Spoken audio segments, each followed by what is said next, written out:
علیکم ورحمۃ اللہ وبرکاتہ۔ جی محترم بھائی نے دو باتیں پوچھی ہیں۔ پہلی بات کہ اکیلا آدمی آتا ہے نماز کے لیے، اقامت کہہ کے تو نماز شروع کر دیتا ہے، کہتے ہیں جی اس پر کوئی حدیث ہے، کوئی دلیل، سند کیسی ہے؟ جی محترم بھائی، اس حوالے سے حدیث موجود ہے۔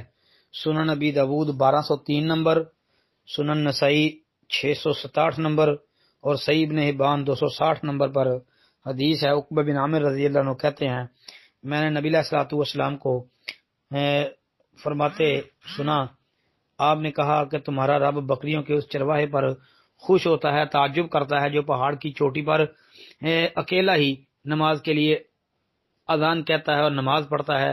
اللہ عزت و جلال والا فرماتا ہے دیکھو میرے اس بندے کو جو نماز کے لیے اذان اور اقامت کہتا ہے اور مجھے سے ڈرتا ہے، میں نے اپنے اس بندے کو بخش دیا ہے اور جنت میں داخل کر دیا ہے۔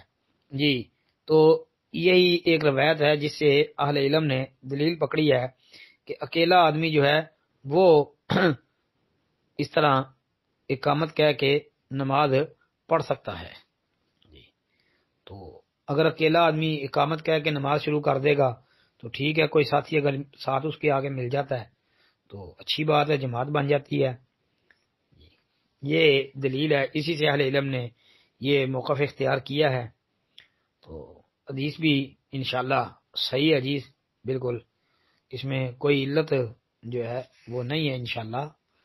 تو دوسرا بھائی یہ یاد رکھیں، جو دوسرا آپ کا سوال ہے اسی وہ اس میں کہ کوئی مشرک آدمی جس کا شرک واضح ہو، بدعتی آدمی جس کی بدعت واضح ہو، ایسے بندے کے پیچھے نماز نہیں پڑھنی چاہیے۔ اگر کوئی مشرک اور بدعتی نہ ہو تو اس کے پیچھے نماز ہو جاتی ہے، عقیدہ اس کا صحیح ہو۔